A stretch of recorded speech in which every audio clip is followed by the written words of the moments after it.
नमस्कार, कल्याणी ग्राफिक्स या चॅनलमध्ये सर्वांचे स्वागत आहे. आज आपण बर्थडे फोटो फ्रेम कशी बनवायची हे बघणार आहोत. चला तर मग व्हिडिओला सुरुवात करूया. तर मी इथे कॅनवा ॲप ओपन केलेला आहे. 4.5 हे पेज ओपन केलं इंस्टाग्राम. तर अशा प्रकारे आपलं जे व्हाईट कलरचं पेज आहे ते ओपन केलेलं आहे. तर बघा आता इथे आपल्याला अशा प्रकारचे जे फोटो फ्रेम आहे हे बनवायची आहे. तर कशी बनवायची हे बघूया. तर इथे बघा हे पेज जे आहे ते ओपन केलेलं आहे. इथे मला एक फोटो घ्यायचा आहे. तर बघा इथे गॅलरीमध्ये यायचं आहे आणि तुमचा फोटो जो गॅलरीमध्ये असतो गॅलरीमधून घ्यायचा आहे किंवा तुम्ही अपलोडमधून पण घेऊ शकता. तर माझा जो फोटो आहे तो अपलोडमध्ये होता, तर मी अपलोडमधून घेतला आणि तो असा लावून घेतला. तर असा डॉटनी पण लावता येते हा फोटो किंवा आपण इथे सेट ॲज अ इमेज पण करू शकतो. या 3 डॉट बघा, ह्या फोटोला टच केल्यानंतर अशी व्हाईट कलरची पट्टी येते. 3 डॉटवर टच करायचं आणि खाली बघा सेट इमेज ॲज अ बॅकग्राऊंडवर टच करायचं, म्हणजे हा फोटो सेट झाला, हलत नाही. तर अशा प्रकारे हा फोटो सेट केलेला आहे. आणि तुम्हाला जर हा फोटो एका साईडने पाहिजे असेल तर क्रॉपमध्ये जायचं आणि या क्रॉपमधून हा फोटो असा डॉटनी मोठा करायचा, छोटा करायचा. तर अशा प्रकारे आपण छोटं मोठं करू शकतो आणि इथे डन करायचं. तर अशा प्रकारे आपण हा फोटो लावून घेतला. आता एलिमेंट्समध्ये यायचं आहे. एलिमेंट्समध्ये आल्यानंतर इथे भरपूर असे छोटे छोटे टूल्स आहे. बघा व्हिडिओ आहे, इथे पहिली रिसेंट डिझाईन आहे, ऑडिओ, व्हिडिओ, फोटो. तर आपल्याला जायचं आहे ग्राफिक्समध्ये. ग्राफिक्सवर टच करू शकता किंवा सी ऑलवर पण टच करू शकता. बघा आता इथे ग्राफिक्स पण आहे आणि सी ऑल पण आहे. तर यामध्ये मी सी ऑलवर टच करते. आणि आता आपल्याला ग्राफिक्समध्ये काय सर्च करायचं आहे, विग्नेट. बघा आता इथे विग्नेटचे जे फ्रेम आहे त्या भरपूर साऱ्या आलेल्या आहे. आपण याला फ्रेम पण म्हणू शकतो किंवा शॅडो पण म्हणू शकतो. तर आता इथे बघा ही जी आहे ना ती ही घ्यायची आहे मला. तर यामधली आपण कोणती पण घेऊ शकतो, आपल्या चॉईसनुसार आपल्याला कशा प्रकारची पाहिजे ते घेऊ शकतो. आणि इथे ब्लॅकमध्ये पण आहे, कलरमध्ये पण आहे. तर इथे मी ह्या प्रकारची घेते आणि याला काय करते असं बघा, याला पूर्ण चारही साईडने डॉट पण आहे आणि छोट्या छोट्या लाईन्स पण आहे. तर आपण हे अशा प्रकारे वाढवू शकतो आणि हे असं लावू शकतो. तर मी इथे हे लावून घेते आणि याचं जे ब्राईटनेस आहे म्हणजे कलर जो आहे तो डार्क करायचा आहे. बघा इफेक्टमध्ये आले, खाली बघा ह्या फ्रेमला टच करायचं. आता जे विग्नेट फ्रेम घेतली आणि इफेक्टवर यायचं. इफेक्टवर आल्यानंतर इथे बघा डाऊटमध्ये जायचं. बघा शॅडोच्या समोर डाऊट नाव लिहिलं आहे, डुटोन नाव लिहिलेलं आहे. बघा आता इथे आपण इफेक्टमध्ये आलो. इफेक्टमध्ये आल्यानंतर शॅडोच्या समोर डुटोन नाव दिलेलं आहे. डुटोनमध्ये आलो आणि कस्टममध्ये यायचं आहे. कस्टममध्ये आल्यानंतर इथे बघा 2 सर्कल दिलेले आहे, हायलाईटचे आहे आणि शॅडोचे आहे. तर इथे हायलाईट जो व्हाईट आहे तर तो पूर्ण ब्लॅक करायचा आहे आपल्याला, म्हणजे आपली इथे विग्नेट फ्रेम आहे ते पूर्ण ब्लॅक होणार आहे. तर अशा प्रकारे आणि हे मी केलेली आहे. पुन्हा मी डुप्लिकेट करते आणि यावर लावून घेते. 2 म्हणजे एक लावलेली आहे अगोदर आणि पुन्हा डुप्लिकेट करायचे. अशा प्रकारे 2 लावून घ्यायचे आहे.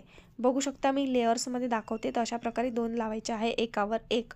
तर ही लावून घेतलेली आहे. तुम्हाला जर फोटो मोठा हवा असेल तर तुम्ही तो क्रॉपमध्ये जाऊन छोटा मोठा करू शकता. तर अशा प्रकारे आपण लावलेला आहे.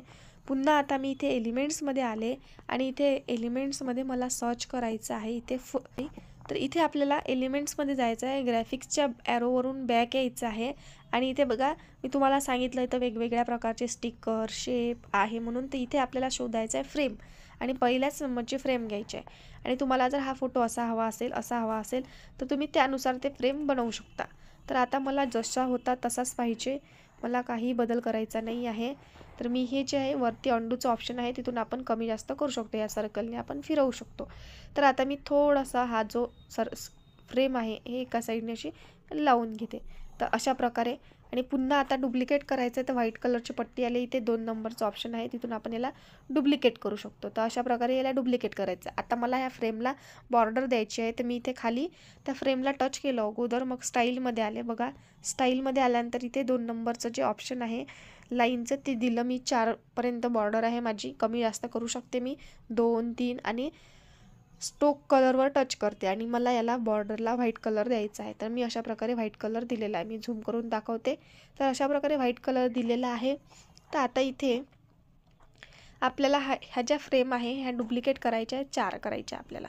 आपण असं तिरपं पण करू शकतो या फ्रेमला आणि सरकं पण ठेवू शकतो, आपल्या चॉईसनुसार असतं ते.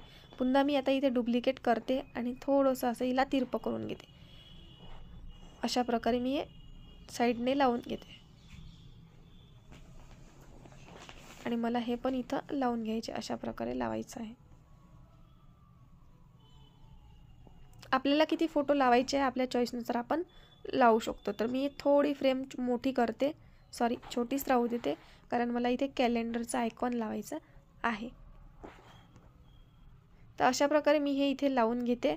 आणि इथे बघा, पुन्हा मला आता गॅलरीमध्ये जायचं आहे. मी तुम्हाला सांगितलं अपलोडमधून फोटो कसा घ्यायचा, तर तशाच प्रकारे घ्यायचा. तर मी हे फोटो डिलीट करते आणि मी इथे अगोदरच फोटो घेऊन ठेवलेले होते आणि इथे मी पुन्हा फ्रेमच्या फोटोवर आले आणि इकडे पेस्ट केलं. तर अशा प्रकारे माझे हे फोटो होते. तर मी याचं ग्रुप ओपन करते आणि एक एक फोटो तो आहे तो फ्रेममध्ये सोडते, अशा प्रकारे बघू शकता इथे. तर आता इथे एक प्रॉब्लेम झालेला आहे, म्हणजे आता हा फोटो बघा, हा खूप म्हणजे असा खाली दिसतोय आणि हा जो आहे ना व्यवस्थित दिसत नाही आहे. तर मग इथे काय करायचं, ह्या फोटोवर टच करायचं, क्रॉपच्या ऑप्शनमध्ये जायचं आणि ह्या फोटोला डॉटनी मोठं करायचं, म्हणजे हा फोटो व्यवस्थित मध्ये येतो आणि पूर्ण दिसतो आपला फोटो, बरोबर. पुन्हा डॉटनी थोडंसं मोठं करायचं आणि छोटं करायचं. आता हा पण फोटो तसाच करायचा सेम. आता ह्या क्रॉपमध्ये यायचं आणि ह्या डॉटनी टच मोठं करून घ्यायचं. तर अशा प्रकारे, आणि हा फोटो आपला सरळ करायचा, तिरपा नाही ठेवायचा, अशा प्रकारे. आणि ते फ्रेम जरी तिरपी असली तर फोटो सरळ ठेवायचा. पुन्हा मी क्रॉपमध्ये जाते आणि माझा जो फोटो आहे मी तो सरळ करून घेते, अशा प्रकारे. तर हा फोटो सरळ केला मी, हा पण फोटो सरळ करून घेते, अशा प्रकारे, आणि डन करते. आणि ह्या सर्व जे फोटो आहे माझे क्रॉपमध्ये जाऊन मी हे करते, छोटे मोठे व्यवस्थित करून घेते. तर मला हा फोटो सरळ करायचा आहे, तर अशा प्रकारे मी सरळ करते आणि छोटा करून घेते आणि पुन्हा डन करते. आणि हा पण फोटो मला हे करायचा आहे, सरळ करायचा आहे सर्कलनी, अशा प्रकारे, आणि इथे डन करायचं आहे. तर अशा प्रकारे मी हा जो फोटो आहे तो सरळ करून घेतलेला आहे. पुन्हा आता मी इथे ग्राफिक एलिमेंट्समध्ये जाते आणि एलिमेंट्समध्ये मला ग्राफिक्समध्ये सर्च करायचं आहे बलून. तर इथे भरपूर सारे असे बलून आहे, आपण यामधलं कोणतं पण बलून घेऊ शकतो. छान छान प्रकारचे बलून आहे डेकोरेशन करण्यासाठी. आपल्याला कसे पाहिजे, तर मला हा आवडला होता तर मी हा घेतला आणि हा थोडासा ब्लर होता, छान दिसत होता. तर अशा प्रकारे मी हा घेतला आणि थोडासा याला तिरपक केलं आणि इथे लावून घेतलं. तर आता इथे पुन्हा मला एलिमेंट्समध्ये जायचं आहे आणि इथे मला सर्च करायचं आहे. तर बघा, इथे मी कॅलेंडर सर्च केलं आणि इथे भरपूर सारे असे कॅलेंडरचं येतं आणि हे बघा, हे जे आहे हे पण आलेलं आहे आणि मला हे इथे लावायचं आहे. तर मी इथे हे लावणार आहे. तर त्यासाठी मला अगोदर इथे खाली ट्रान्सपरन्सी बॅकग्राऊंड लावायचं आहे ब्लॅकवाला. तर मी इथे काय करते, सर्च ब्लॅक शॅडो म्हणून सर्च करू शकता, किंवा इथे ब्लॅक ट्रान्सपरन्सी म्हणून पण सर्च करू शकतो, किंवा ब्लॅक शॅडो म्हणून पण सर्च करू शकतो. तर मी हा घेतलेला आहे आणि याची जी पोझिशन आहे मी ही अशी वाढवून घेते. तर आता मी हे याला वाढवलेलं आहे. तर अशा प्रकारे, आणि येथे जे कॅलेंडर होतं ते मला समोर पाहिजे. तर मी यासाठी काय केलं, हा जो ट्रान्सपरन्सी घेतलेला आहे तो त्याची पोझिशन मी बॅकवर्ड केलेली आहे. आणि इथे बघा खाली इफेक्ट, याचा कलर जो आहे तो कलरचा ऑप्शन असेल तर बदलायचं, नसेल तर मग इफेक्टमध्ये जाऊन बदलायचं. तर अशा प्रकारे मी हे लावून घेते. कॅलेंडर असं छोटं मोठं करू शकतो आपण इथे. तर मी हे अशा प्रकारे लावून घेते आणि पुन्हा इथे मी टेक्स्टमध्ये जाऊन, इथे बघा तुम्ही यामधले टेक्स्ट घेऊ शकता. आता इथे टेक्स्टमध्ये आल्यानंतर बघा ॲप आहे, ॲपच्या खाली रिसेंटली यूज म्हणून आहे, यामधलं आपण कोणतं पण घेऊ शकतो आपलं ते मंथ टाकण्यासाठी. तर इथे मी यामधलं कोणतंच घेत नाही आहे. टेक्स्ट सिम्पली टेक्स्टमधलं पण लिहू शकता किंवा यामधलं पण घेऊ शकता. तर यामधलं कसं घ्यायचं, तर यावर टच करायचं. बघा आता मी इथे टच करते. आता हे घेऊया आपण. यावर टच केलं की हे अशा प्रकारे येतं आणि इथे तुम्हाला काय बदलायचं आहे, काय लिहायचं आहे, तर तुम्ही इथे अशा प्रकारे लिहू शकता. बघू शकता इथे अशा प्रकारे लिहायचं आहे. आणि जर तुम्हाला हे ओपन करायचं असेल तर इथे तुम्ही ओपन पण करू शकता. तर इथलं मला कोणतंच पाहिजे नाही, तर मी हे सर्व डिलीट करते. तर इथे मी टेक्स्टमध्ये जाते आणि टेक्स्टमध्ये आल्यानंतर इथे तर मला इथे लिहायचं आहे जून 2025. तर अशा प्रकारे, तर इथे बघा आता मी हे लिहिलं. आता याचा कलर जो आहे तो मला व्हाईट करायचा आहे आणि मी इथे हा कलर व्हाईट केलेला आहे आणि याचा जो फॉन्ट स्टाईल आहे ते बदलायचे आहे. इथे बघा मी ही दिलेली आहे फॉन्ट स्टाईल, तर मला ही आवडली होती आणि मी थोडंसं झूम करून इथे असं लावून घेते. तर आता इथे मला माझी जे बर्थडे डेट आहे त्यावर मला एक हार्ट टाकायचं आहे. तर इथे तुम्ही इंग्लिशमध्ये असंच लिहून घेते, फक्त दिल म्हणून लिहिते. तर इतके छान छान येतात इथे ग्राफिक्स.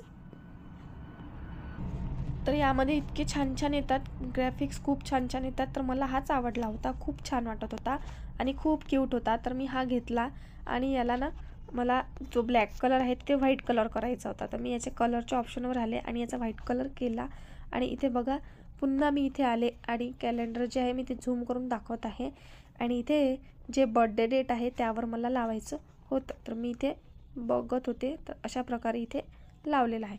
तर आता याला डेकोरेशन करण्यासाठी आपण पुन्हा याला डुप्लिकेट करून याची थोडीशी साईज वाढवून याला छान प्रकारे आपण कलर जो आहे बघा, मी इफेक्टमध्ये म्हटलं होतं तुम्हाला की कसा कलर करायचा. ते इफेक्टमध्ये आल्यानंतर डुटोल्सवर यायचं, डुटोल्सवर आल्यानंतर कस्टममध्ये यायचं आणि याचा जो व्हाईट कलर आहे ना हा पूर्ण असा व्हाईट करायचा आणि हा जो ब्लॅक आहे हा पण पूर्ण असा व्हाईट करायचा.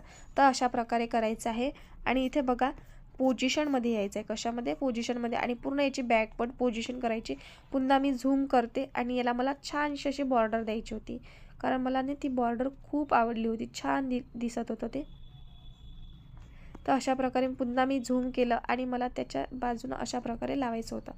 तर याला ग्रुप करायचं असेल तर करू शकता किंवा स्किप पण करू शकता. तर मी इथे ग्रुप करून ठेवते, कारण कसं आपल्याला कोणत्याही वेळेस आपण हे काढू शकतो आणि लावू शकतो, त्यामुळं ग्रुप करायचं.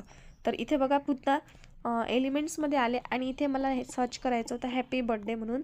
हॅपी बर्थडे मी सर्च केलं आणि छान छान असे टेक्स्ट मिळाले मला. खूप छान असे टेक्स्ट होते इंग्लिशमध्ये. आणि कलर पण छान होता, आपण कलर पण बदलवू शकतो.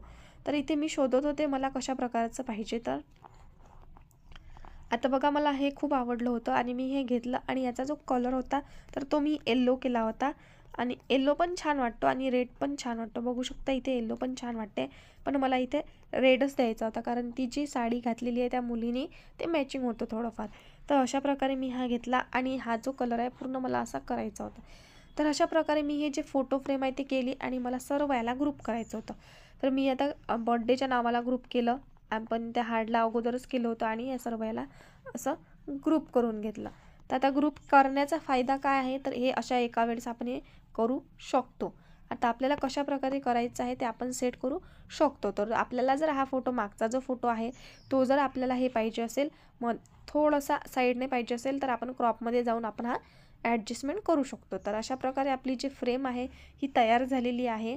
आता पुन्हा मी इथे मागच्या साईडने टच करते आणि इथे बघू शकता क्रॉपमध्ये आल्यानंतर हा फोटो जो आहे हा मी डॉटनी छोटा मोठा करू शकते.